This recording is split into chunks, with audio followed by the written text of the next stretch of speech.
Welcome to a review for the solitaire-only game, Irish Freedom, from White Dog Games. There's a look at the cover with Michael Collins on the front.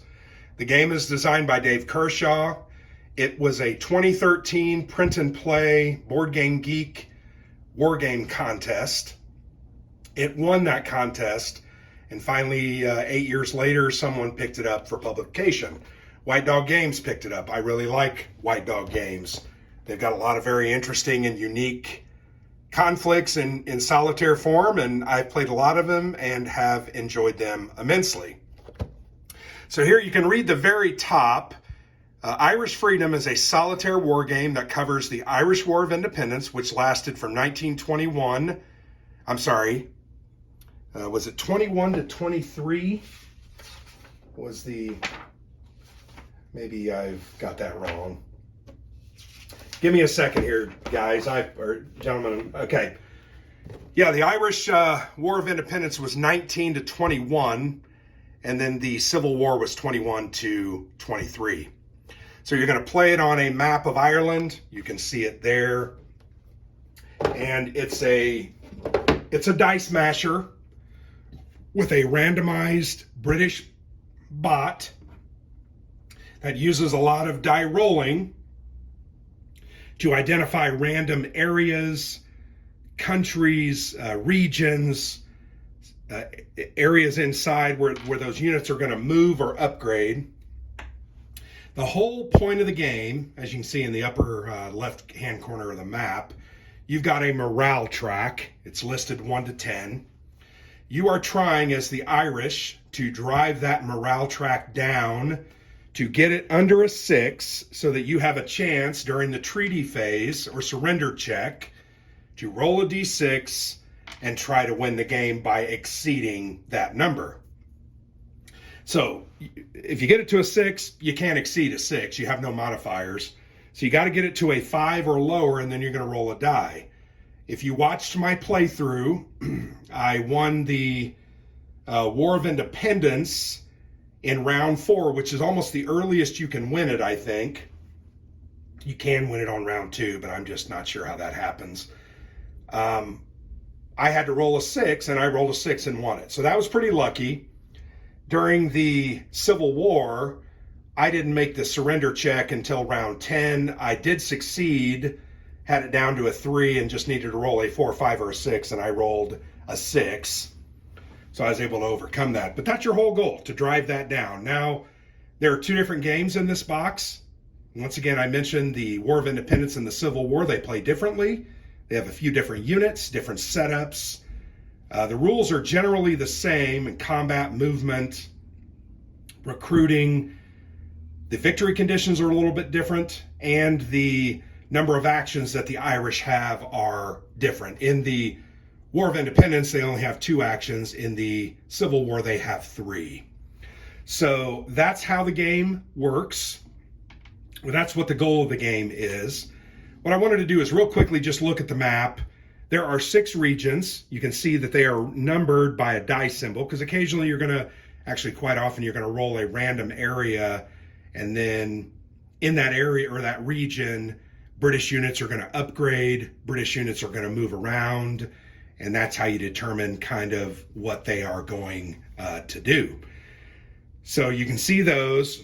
Then in each region, there are 4 different spaces called areas, and they have different terrain types. There are 3 different terrain types. Let's look at Dublin. Here, they've got all 3 of them in the area. Light gray is city, townland is green, and bogland is brown. British units fight better typically in the city, but they're not terrible anywhere. The Irish units typically fight the best in the boglands, the brown area. So what you're going to want to do as the Irish is really stay to those areas, pick off units, because you're better than those units in those areas, and try to get the British to move on to you and bring battle to you where you are the strongest.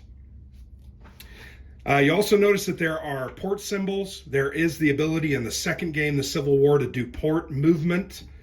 Fairly important because you can see the roads connect regions. You can only move region to region, but if you've got a port here and you want to move up to Ulster, you can do that. You don't do it a whole lot, but there are key opportunities where you can do it, and you should consider doing that. Combat system, pretty simple. I'm going to get this play aid. By the way, the play aid is really well done. Very simple. It lists all the rules, and you can literally just follow the turn sequence listed here. And there's a deeper explanation on it, and you can just go through it over and over and over again and get the game. Nothing overly complex here. This is a very simple game. I would not say it's simplistic because there is some strategy to it, but it is a very simple, playable dice masher that you're going to enjoy. But replayability is going to be a little bit harder. I found that I've played it each game probably 5 or 6 times now, and it becomes the same exercise, but results will differ every time due to die rolls, due to what regions are chosen. It can be very different, so don't take that as an over negative comment. It just seems like sometimes the game is the same until certain different things start happening. The turn sequence is the same for both of the games. You have a random event phase. There are 2 decks of these cards. Let me show you. Here is the Irish Civil War. There are 8 cards. 3, 4, 5, 6. There are 9 cards because there are 10 turns. You do a card every turn but the first, and they have a cool little picture. They have a title and then some background on that historical event. And then there's some in-game text. Some of these can be very, very bad for you. For instance, this one, very bad, executions. So select a random area in a random region, place a green mob in that area. One of the things you're trying to do is kick units out of certain regions.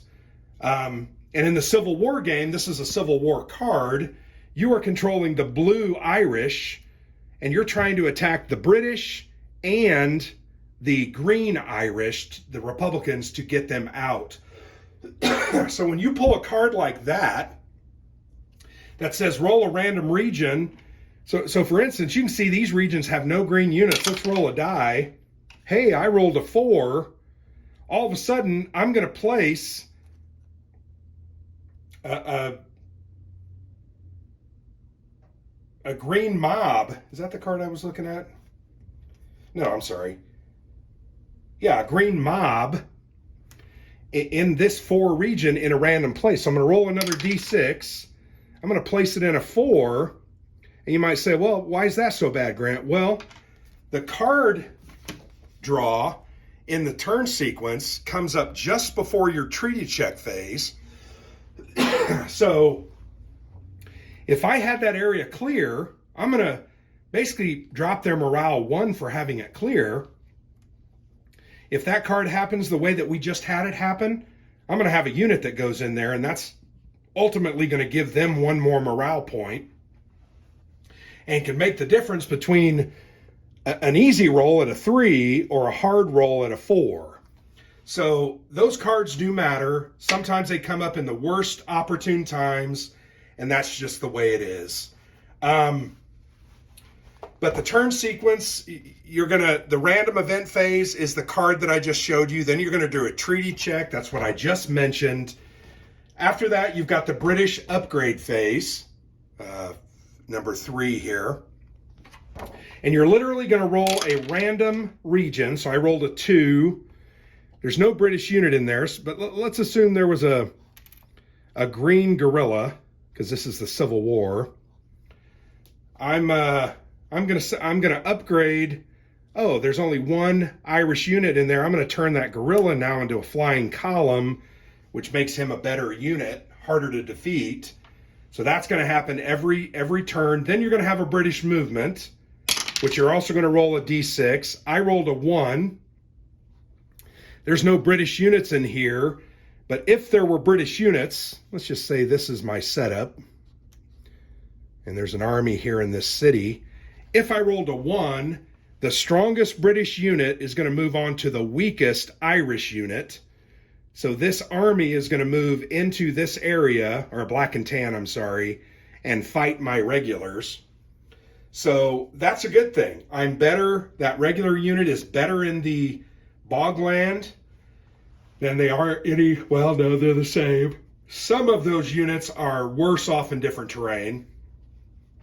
But then at the end, that's going to trigger a combat with the red as the attacker. You're going to take the combat factor of each. In the bogland, they're each a 2, so that's a +0. You're going to roll a six-sider. I rolled a 4, and you're going to refer to this combat table. 4, all defenders retreat. So my regular is going to retreat. I roll a randomized number. I retreat to area 3, and that combat is over. So that's kind of the way that British movement works. So what you want to do as a point of strategy, your units are typically better in the bogland and the townland than they ever are in the cities. So you want to make sure you have units sometimes stacked on top of each other, sitting in a bogland where you might have several Irish or British units, kind of daring them to come get you in the bogland. Those are your areas. That's your stomping grounds. You know that. You're better. You want them to come in and attack you. So that's somewhat some of the strategy. Then during your Irish move and recruit phase, during the War of Independence, you have 2 actions. During the Free State, you have 3 actions. Your actions are recruit or move. Movement is restricted. Regulars, here's a regular. A regular can move along a road to an adjacent region. That would count as 1. If I wanted to move them over here, that would count as 2 actions. A guerrilla unit, because in the first game you have these guerrillas as well. They can only move within a region. They can never move to different, within an area. Within a region, they can never move between regions, interregionally. So that's a distinction. You got to remember that. Sometimes you're going to make a mistake, and you just got to be able to walk that back, because that's important. Guerrillas just aren't that kind of unit. They're not regular units. So they can't move around as easily. But you only have a couple of units or a couple actions to move. You only move 1 unit too. So if I have a stack of units and I want to move all the units, I have to spend multiple actions. Now, armored cars in the later game come along with the unit. So does artillery. But that would cost 2 actions. You only have 2 or 3 a round, depending on which of the games you're playing. So it's recruit or move. So it's upgrading your units from your mobs to your guerrillas, from guerrillas to regulars, or flying columns, trying to make your situation better, but you're never better than the British. Let me show you one of the black and tan units as compared to the flying columns, guerrillas, and regulars, just to give you a little bit of a feel for the game. So here's a look at the major different powers. So let's look at the far right on the army and the black and tans first. Those are one of the 3 different terrain types on the right: brown at the top, green in the middle, gray on the bottom, bogland to the top, townland, and city to the bottom. So you can see army units are pretty good everywhere but the bogland, but they still have a 3, which is better. You can look over to the left. Only the flying column has a 3. Guerrillas and regulars only have a 2. Black and tans are 2 in the bogland, 3 in townland, and 2 in city. More comparable to the guerrillas and the regulars and the flying columns, but still, you'll notice the army and the black and tan units are just kind of 1 step better than the Irish units. So you got to remember that when you're playing the game. It's not necessarily about being aggressive, it's about being cagey. Getting your enemy to do what you want it to do when you want to do it is the way to win the game. Ultimately, when you get to the surrender of the treaty phase, let's look here, number 2. This is the War of Independence, so the first game. British morale is going to be determined, 1 per region with a British unit in it. So you're going to want to try to fight like heck to eliminate British units and move them out of all these different regions, because they're going to get 1 per unit or region that they're in. So here they would have 1, 2, so that's going to set their morale at 2.